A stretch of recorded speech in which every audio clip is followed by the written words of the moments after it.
सत्संग जी प्रेम से कहना, सत्संगत ऐसे भाव सबके समक्ष रखे जो वास्तविकता में इंसान के लिए हितकारी हैं, सारी मानव जाति के लिए कल्याणकारी हैं, इस धरती के वातावरण को सुंदर बनाने के लिए है।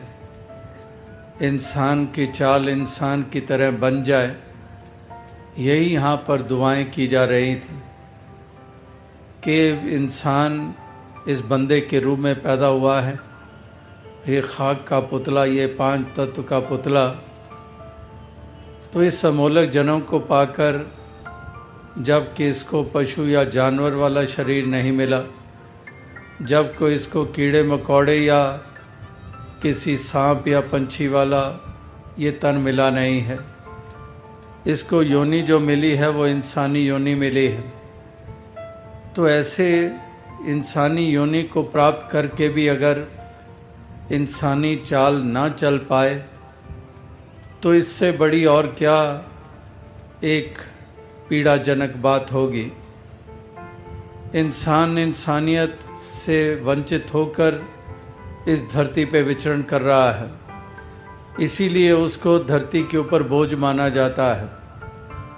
करतूत पशु की मानुष जात कि उसकी करतूत इंसानों वाली नहीं है, हैवानों और शैतानों वाली बन के रह गई है। तो इसलिए यहाँ पर इंसानियत से युक्त होकर इंसान दिखाई दें, एक इंसानी राह पे चलने वाले, इंसानी फितरत वाले, इस प्रकार से इस धरती पे अगर विचरण करें तो ये धरती नर्क ना बनेगी, ये धरती के ऊपर वातावरण सुखद होगा, अमन और चैन की महसूसियत होगी, इंसान सुकून से विचरण करेगा, एक दूसरे का हितकारी बनेगा, एक दूसरे के दुख सुख को बांटने वाला बनेगा, एक दूसरे को एक सहयोगी उसका बनकर मिलजुल कर प्यार के साथ इस जीवन के सफ़र को तय करेगा। तो इसलिए इसी इंसानियत और मानवता जो कमज़ोर होती चली जा रही है, उसको मजबूत करने के लिए भक्तजन लगातार जतनशील रहते हैं। ये इंसान को उस तरफ अग्रसर करते हैं, उस तरफ ध्यान दिलाते हैं, इंसान को एहसास कराते हैं कि भूल चुके हो वो पाठ जो वलियों गुरु पीर पैगंबरों ने पढ़ाया था, जो उनके संदेश और पैगाम इसी मानवता की डगर पर चलने के लिए थी। तो उसका तुमने क्या किया, उसका हश्र क्या किया। वलियों पीरों पैगंबरों की जय जयकार तो बुलाता है, बंदगी और इबादत में अपने सर तो झुकाता है, उनके द्वारा लिखित धर्म ग्रंथों को श्रद्धा के साथ पढ़ता सुनता सुनाता है, झूम झूमता है जब कोई उस वाणी का कोई इस्तेमाल करके गाता है, अनेकों अनेकों और क्रियाएं भी करता है। लेकिन जो काम करने के लिए उन्होंने कहा, जैसा कि उसके साथ तुम्हारा कोई वास्ता ही नहीं है, जैसा कि शायद ये मान लिया गया है कि केवल पढ़ पढ़ा लेना और इबादत गाहों में अपना सर झुका लेना ही काफ़ी है, कहीं पर स्नान कर लेना ही काफ़ी है, कहीं यात्राएं कर लेना ही काफ़ी है, कहीं पर चंदन का लेप कर लेना ही काफ़ी है, कहीं पर इस हाथ में माला लेकर मणके घुमा लेना ही काफ़ी है। रही बात प्यार की, यज्ञति की, प्रेम की, खलूस की, मिलवर्तन की, भाईचारे की, ये तो बेमायने हैं। ऐसा मानकर अगर चल रहे हैं तो हरगिज़ हम ना धर्मी हैं, ना हम भक्त हैं, ना हम सच्ची इबादत करने वाले हैं। इसीलिए तो महापुरुष कह रहे हैं कि जिसके कारण तुम धर्मी कहलाए जा सकते हो वो है मानवता की डगर, वो है इंसानियत की डगर, एक बंदे वाला ऐसा स्वरूप धारण करना जिसमें सच्चे मायने की बंदगी है। जैसे कहा है अवतार वाणी में भी, कि बंदे विच बंदगी दा घाटा होवे तां इंसान नहीं, कि सच्ची बंदगी नहीं आई है हमें। सर तो झुक जाते हैं लेकिन दिल नहीं झुकते हैं। दिल में वही अभिमान, दिल में वही क्रूरता, दिल में वही कठोरता, दिल में वही अहम और कदूरत और नफरत के अंगारे जल रहे होते हैं। तो फिर ये सर झुका भी तो क्या झुका।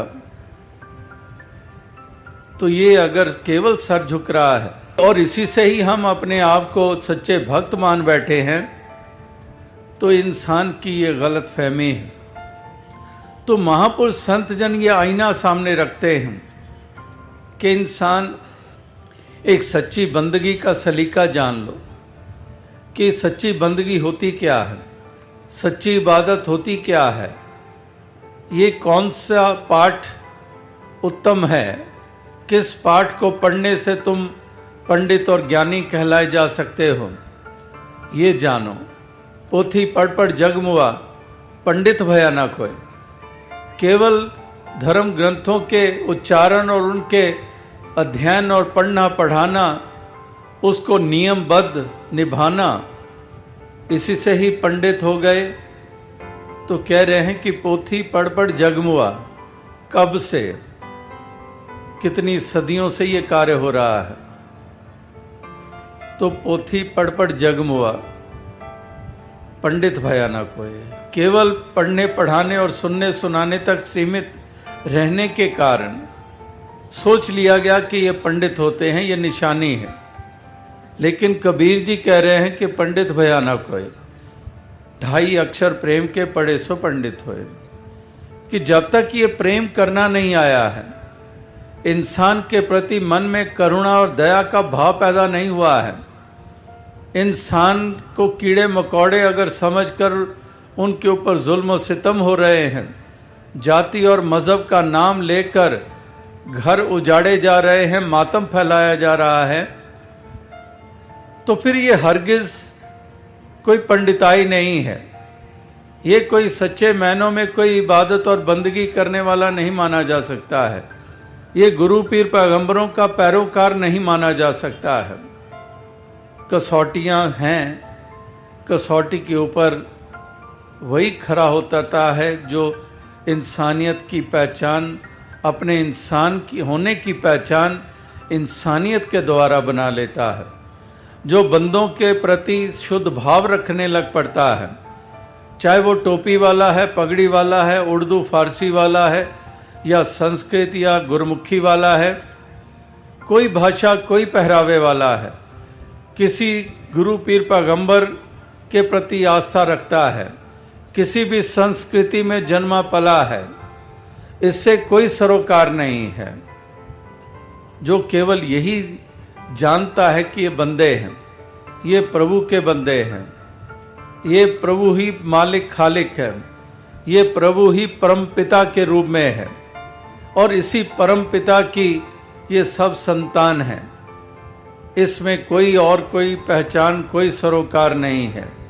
और इसलिए क्योंकि प्रभु की संतान है, फिर संतान के प्रति, क्योंकि उसी संतान का मैं भी हिस्सा हूँ, मैं भी इसी कुटुंब परिवार का हिस्सा हूँ जो इस परमात्मा परम पिता का है, तो उस भाव से युक्त होकर विचरण करना, फिर सही मायनों में हम हितकारी बनते चले जाएंगे, एक दूसरे के प्रति शुद्ध भाव रखना शुरू कर देंगे, और भाईचारे और मिलवर्तन को बढ़ावा मिलेगा।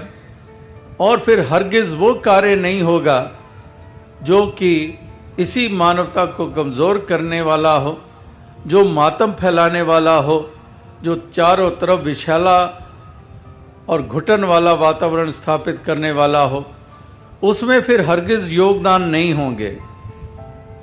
ऐसे ही जागरूक जो हुए, ऐसी ही जागृति जिनके जीवन में आई, ऐसी ही समझ और सूझबूझ जिनको हासिल हुई, ऐसा ही बोध और ज्ञान जिनके हिस्से में आया, ऐसा ही उजाला आत्मा और मन को जिसने रोशन कर दिया, ये जिसके हिस्से में आया, वही साबित हुए इस धरती के लिए वरदान के रूप में, वही साबित हुए सुंदर वातावरण को जन्म और स्थापित करने वाले, वही साबित हुए सच्चे मायनों में एक धार्मिक होने के, पहचान बनने के रूप में उन्होंने ही साबित किया। तो इस प्रकार से ये पैगाम, ये संदेश, ये महापुरुष संत जन जो लगातार देते आ रहे हैं, तो आज भी यही पैगाम, यही संदेश दिया जा रहा था कि हम सही मायनों में एक इंसान बन के जिएं, ये मानवता की डगर पर चलें, ये इंसानियत वाली राह को छोड़े नहीं, हम ये प्रेम का दामन छोड़े नहीं, हम इस प्यार के दामन को थामे रखें, हम ऐसी सुंदर भावनाओं से युक्त होकर इस धरती पे विचरण करें ताकि हाहाकार ना हो, ताकि ये झगड़े और फसाद ना हो, ताकि मज़हब व मिल्लत का नाम लेकर दीवारें खड़ी ना करके इन दीवारों को गिराकर हम हमजोली बन जाएं, हम एक दूसरे के हितैषी बन जाएं, एक दूसरे की भलाई की कामनाएं करें और भला करने में अपने योगदान दें। ये मज़हब मिल्लत, ये इंसानों के द्वारा खड़ी की गई दीवारें हैं, ये जाति पाति की इंसानों के द्वारा की गई खड़ी दीवारें हैं, ये मालिक के द्वारा नहीं है, ये पीरों पैगंबरों के द्वारा नहीं है, ये अज्ञानता वालों के कारण है, जो जिन्होंने बात समझी नहीं, जिन्होंने इस हकीकत को जाना नहीं, वही हैं जिन्होंने ये दीवारें खड़ी की, जिन्होंने इंसान और इंसान के दरमियान दूरियां पैदा की, जिन्होंने एक दूसरे से लड़ाया, ऐसे ऐसे मुद्दे खड़े करके इंसान और इंसान के दरमियान ऐसे फासले खड़े कर दिए, ऐसी मन में जहर घोल दी कि इंसान शैतान बन गया, शैतानी क्रियाएं करने लग पड़ा, निर्दयता और कठोरता के प्रमाण ये देता चला जा रहा है। आज भी हम हालातों से वाकिफ़ हैं कि किस प्रकार से एक इंसान कितने नुकसान करता चला जा रहा है, ऐसे ऐसे कारण खड़े करके जो प्रभु परमात्मा की तरफ से नहीं है। ये उन दीवारों के आधार के ऊपर ये दूरियां हुई जो अज्ञानता के कारण इंसान के द्वारा ये खड़ी की गई हैं। तो इन दीवारों को गिराया है हमेशा ज्ञानी जनों ने, जिन्होंने ये बात समझ ली कि गल समझ लई फिर रौला की, राम रहीम ते मौला की, कि जिनको ये बात समझ में आ गई उनके लिए राम और रहीम में भेद रहा नहीं। वो मज़हब मिल्लत की दीवार अगर खड़ी हुई थी अज्ञानता के कारण, अब ज्ञान उजाला हो गया है, तो अब उस दीवार का बरकरार रहना मुमकिन नहीं है। अब वो ढह जाएगी, वो गिर जाती है। जैसे एक फूल में से फल निकलता है, जब फूल में से फल निकल रहा होता है तो उस फूल की पंखुड़ियां अपने आप सहज में टूटना शुरू हो जाती हैं। इसी तरह से ये एक नेचुरल, एक उसका एक सिला कि जागृति आ गई, ज्ञान उजाला हो गया, तो वो सहज में ही अपने आप वो दीवारें गिरने लग पड़ती हैं। वो मान्यताएं वो भी एक पंख उड़ा लगा कर उड़ जाते हैं। अब वो कारण ही नहीं रहा है। तो इसलिए पैगाम केवल यही है कि इंसान, तो इस इंसानियत को मजबूत कर, इंसानियत के रास्ते पे चल, इंसान होने की पहचान बना। इस प्रकार से यहाँ पर कोई नफरत, वैर, ईर्ष्या की गुंजाइश ना हो। यहाँ पर केवल प्रेम के तराने हो, एक प्यार के सुंदर नगमे हो। यहाँ पर कोई नफरत और वैर का शोरो गुल ना हो। नफरत और वैर ये एक शोरो गुल के समान है, और प्यार के तराने ये सही मायनों में मधुर संगीत है, जो वास्तविकता में हमारे दिलों को सुकून देता है, हमें चैन प्रदान करता है। इसलिए प्यार के ऊपर जोर दिया गया है कि इंसान तू प्यार का सलीका जान ले, प्यार करना तुझे आ गया, मायने के जीना तुझे आ गया। अगर प्यार करना नहीं आया तो तुझे जीना भी नहीं आया। तो इसलिए जीवन क्या है ये भी जान ले और इस जीवन को सही मायनों में जीवन दे दे। इन दिल को सही मायनों में धड़कने दे दे। अगर ये प्यार के तहत नहीं धड़क रहा है ये दिल, तो समझो ये पत्थर का बना हुआ है और पत्थर तो पीड़ा ही देता है। राह में पड़ा हुआ पत्थर भी अगर पांव टकरा जाए, हमारा नाखून उखड़ जाएगा, कहीं पर लहू बहने लगेगा, हम पीड़ा से चिल्ला उठेंगे, क्योंकि पत्थर के साथ ये पांव टकरा गया है। इसी तरह से अगर हमारे दिल ही पथरा गए, तो ये पत्थर दिल तो उस राह में पड़े हुए पत्थर से कहीं ज्यादा पीड़ा देता है, कहीं अधिक पीड़ा देता है, जिसका आसानी से इलाज भी नजर नहीं आता है। तो इसलिए ये पत्थर दिल ना बने। ये दिल धड़कता है तो प्यार के तहत ये धड़के। इस हृदय में दूसरे के प्रति हित का भाव हो। एक इस तरह के कठोरता और क्रूरता ये वाली अवस्था इस मन की ना हो।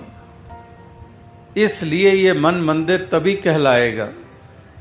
अगर ये मन में ये प्रेम का भाव ही नहीं है, इस मन में दया करुणा का भाव ही नहीं है, तो ये मन मंदिर कैसे बन पाएगा। ये मन में अगर राम बसा है तभी ये मंदिर बनेगा।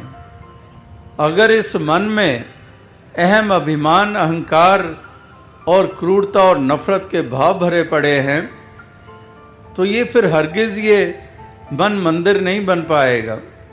इस मन को मंदिर बनाना होता है। यानी कि ये जितने भी जो पहलू सामने रखे जा रहे हैं, ये काम करना होता है।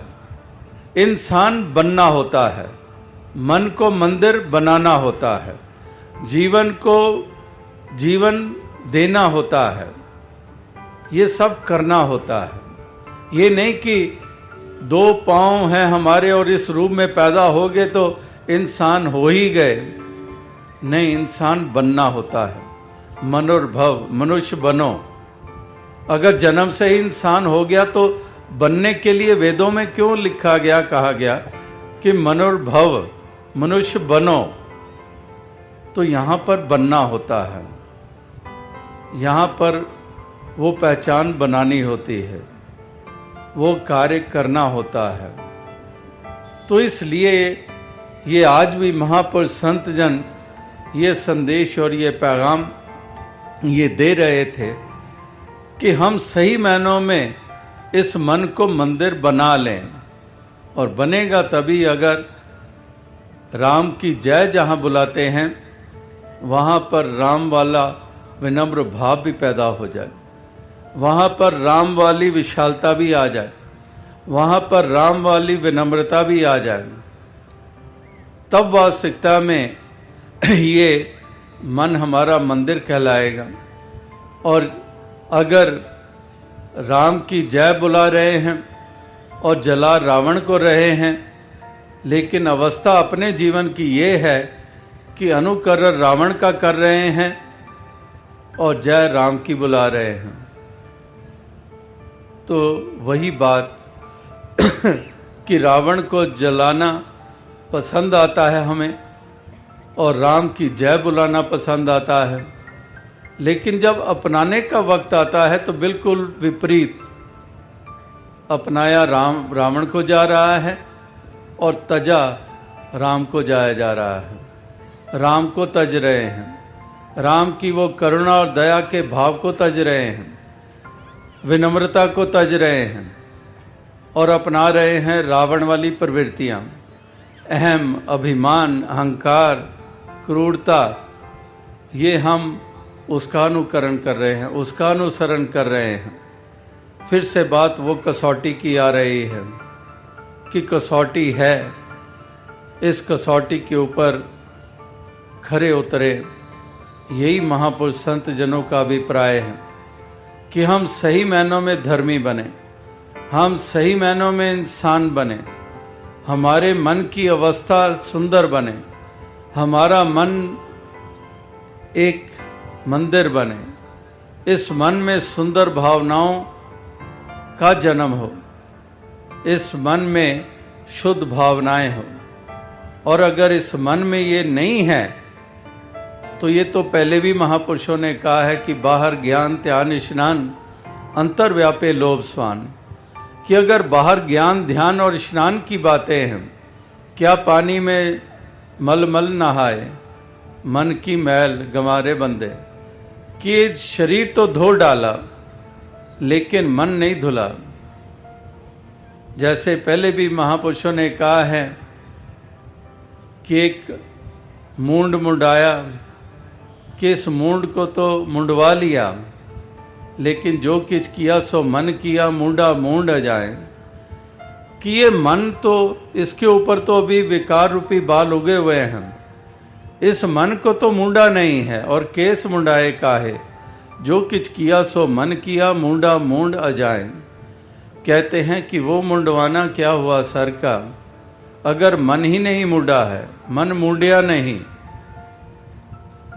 कि मन को मुंडा नहीं है। इस मन के ऊपर जो विकार रूपी बाल उगे हुए हैं, जो नफरत वैर वाले, लोभ प्रलोभन वाले, अभिमान वाले, कामनाओं वाले, हिर्सो हवस वाले, ये मन के ऊपर ये बाल तो बरकरार हैं और सर मुंडवा डाला। इसलिए कबीर जी कह रहे हैं कि मन मुंडिया नहीं, मूंड मुंडाए काहे, जो किच किया सो मन किया, मूंडा मूंड अजाए। और एक और लिहाज से फिर वही कह रहे हैं कि माला तो कर में फिरे, जीभ फिरे मुख माहे, मनवा तो दे दिस फिरे, ये तो सुमरन ना है। कि हाथ में माला घूम रही है लेकिन मन का प्रभु से कोई वास्ता ही नहीं है। मन तो खचित है, गलतान है, कहीं विषयों में गलतान है, कहीं वैर से भरा हुआ है, कहीं प्रलोभनों से भरा हुआ है। तो कहते हैं कि माला तो कर में फिरे, इसीलिए कह रहे हैं कि कर का मन का डार दे, मन का मन का फेर।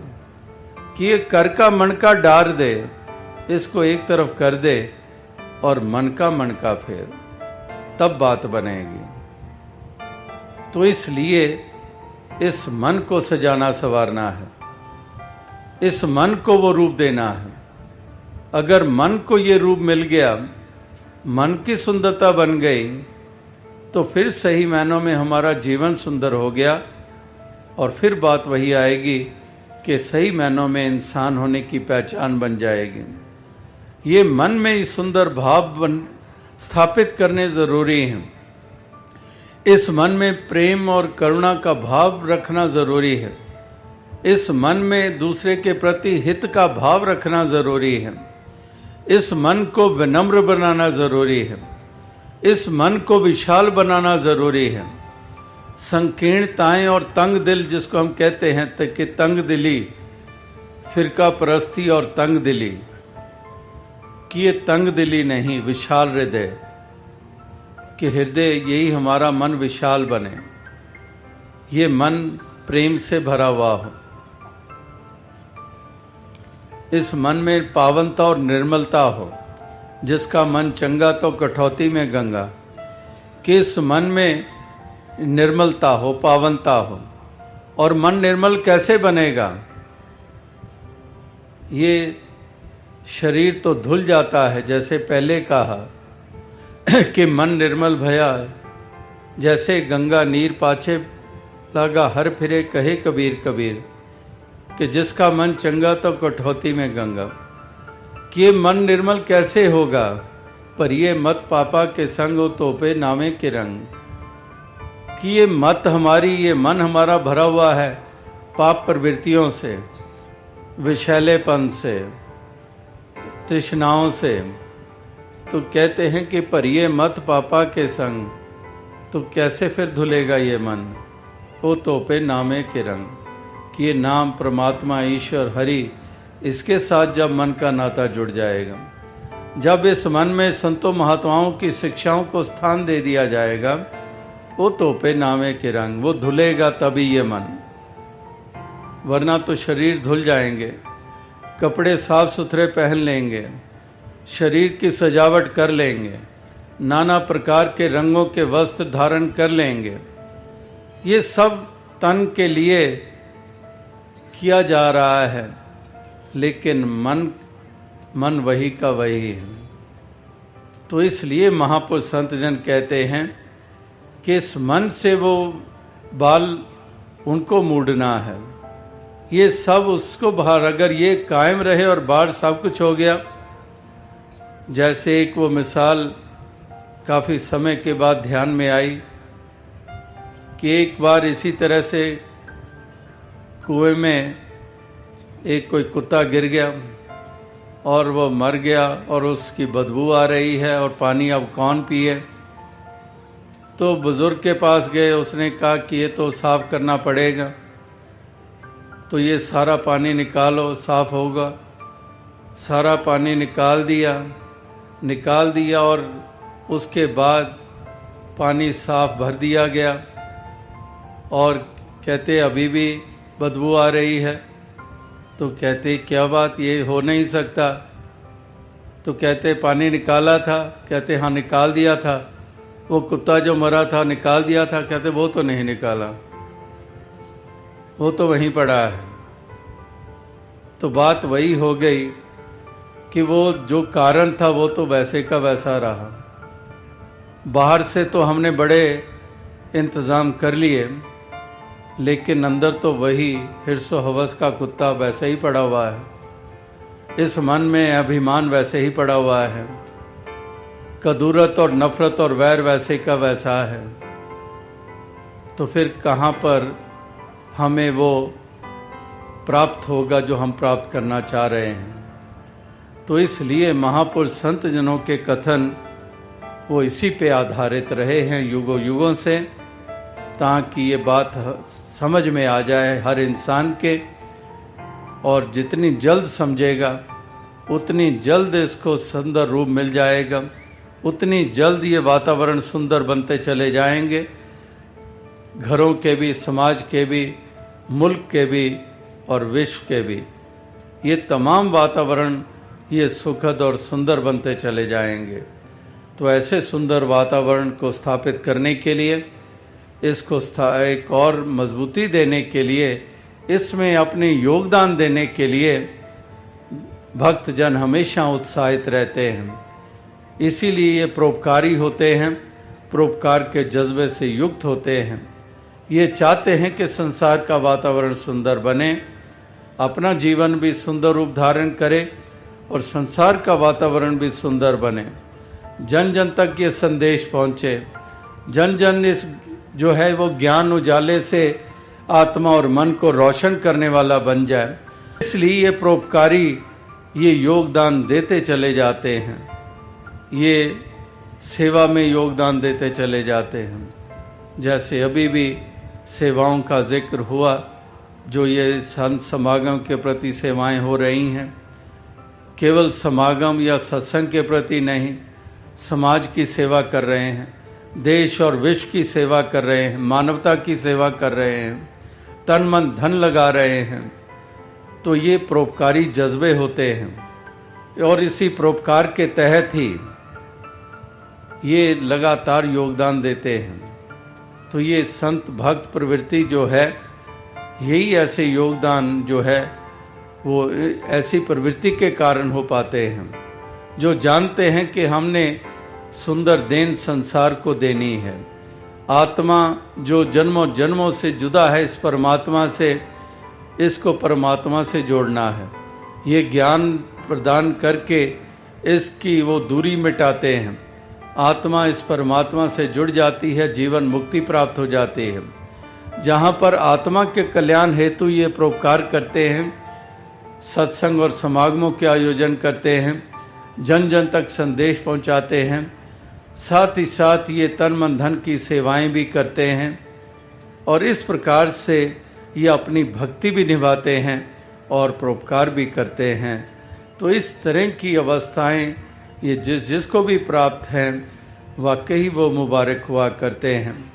तो आज भी यही एक भाव लिए हुए आप सभी उपस्थित हैं और लगातार ऐसे योगदान ये दिए जा रहे हैं, तो दास और अधिक शब्दों का सहारा लिए बगैर इन्हीं शब्दों से आपसे इजाज़त चाहेगा, क्योंकि समय हो चुका है और शब्दों का इस्तेमाल किए बगैर इन्हीं शब्दों से आपसे इजाज़त चाहेगा। ये जाहिर करते हुए अपनी खुशी जो यहाँ आकर आप सभी के दर्शन करके प्राप्त हुई है, तो दातार कृपा करे कि आप सभी को ऐसी लगन, ऐसे जज्बे ये प्रदान किए रखे और तन मन धन की सामर्थ्य और सुख भी सभी को दातार प्रदान करे। साथ संगत जी धन्य।